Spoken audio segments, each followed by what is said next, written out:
দুনিয়ায় দাজ্জাল নাম শুনেছেন?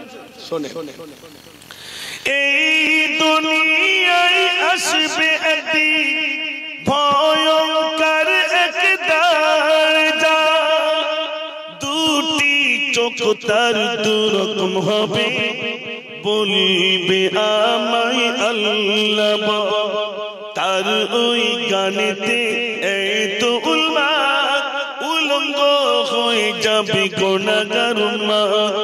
ইমানদার বান্দা যারা হবে, কাফির বলতে বলতে তারা ছুটবে।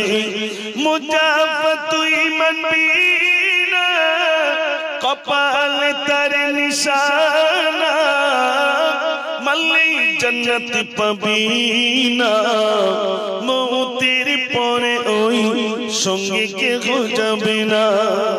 দাজ্জাল আসবে, যার একটা চোখ হবে শুকনো খেজুরের মতো, আর একটা চোখ হবে সূর্যের কিরণের মতো।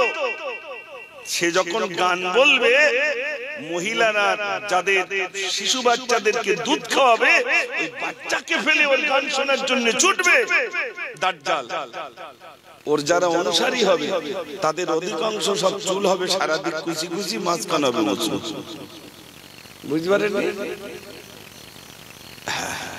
এখন এই সব চুল কাটা বেরিয়েছে, আল্লাহ কবে সারবে আল্লাহ ভালো জানে।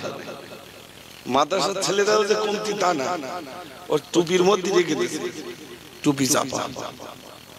আপনি বুঝতে পারবেন না, মনে করবেন সারাদিকে হয়তো ছোট ছোট এরম প্লেয়ারও আমাদের ধরতে হয়, টুপি খোল দি, দেখো ওর মধ্যে সর্বনাশ। এবার মাছ যখন শুরু হয়ে যায়, এক্ষুনি কেটে দিয়ে এক্ষুনি নেড়া হওয়া। বাপ এরকম শাসন করতে পারবে ভাই? হ্যাঁ না বলেন না? চুল কেটে আসছে চৌমাথার থেকে, বাপ দিব্যু মিলাদ শুনছিস, বল তুইও চল একটু মিলাদ শুনে আসি। কি কাজ হবে বলে? প্রথম থেকেই তো ইহুদি আর নাসারাদের চরিত্রগুলো নিজের জীবনে ফিট করে নিচ্ছি, তো আমি আল্লাহ রাসূলের আদর্শ নিজের জীবনে কি করে আসবে? বুঝতে পারেননি আমার কথা?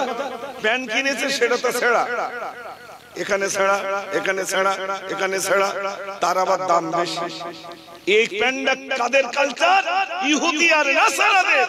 আমার রাসূলের আখলাক আর চরিত্র, এত মিলাদ শুনছি, এত মিলাদ শুনছি, একটা আদর্শ নাই, চরিত্র নাই, কিচ্ছু নাই।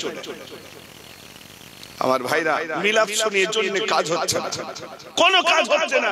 উসমান ভাই ঠিকই বলেছে, হুজুরগা দুটো টাকা হচ্ছে, শুধু হুজুরির হচ্ছে না, প্যান্ডেল ওলারও একটু হচ্ছে নাকি? ওটার বাদ দিলেই হবে? প্যান্ডেল ওলার একটু হচ্ছে আর হুজুরগা একটু হচ্ছে। মনে রাখবেন, এই হুজুরগা একদিন আল্লাহ জিজ্ঞাসা করবে, ওয়ানাদা আসহাবুল জান্নাতি আসহাবান নার, জান্নাতীরা জাহান্নামীদেরকে দেখতে যাবে। জান্নাতে যখন চলে যাবে, জাহান্নামীদেরকে দেখতে যাবে। জাহান্নামীদেরকে দেখতে যে আল্লাহর কাছে বলবেন, ও আল্লাহ জাহান্নামীদেরকে একটু দেখতে যাব। আল্লাহ বলবেন, যাও যাও জাহান্নামীদেরকে দেখতে যাও। জাহান্নামীদেরকে যখন দেখতে যাবে, গিয়ে দেখবে আমার মতো কত মুজাফফর জাহান্নামে দাঁড়িয়ে। জিজ্ঞাসা করবে, গো মুজাফফর, তোমার মিলাদ শোনার জন্য তো আমরা গভীর রাত পর্যন্ত বসে থাকতাম, তোমার গজল শোনার জন্য বসে থাকতাম, তুমি জাহান্নামে এসেছো কেন বলো? কারা জিজ্ঞেস করবে? জান্নাতীরা জিজ্ঞেস করবে, তুমি এখানে কেন? তোমার মিলাদ শোনার জন্য আমরা আসতাম, তোমার গজল শোনার জন্য আমরা আসতাম, তুমি কিসের জন্য জাহান্নামে এসেছো বলো? সেদিন মুজাফফর বলবে, আমি টাকার জ্বালায় মিলাদ করে বেড়াতাম। কিসের জন্য? তাহলে এতে তো আমার বলে লাভ নেই, আমার ব্যবস্থা দিয়ে দেবে।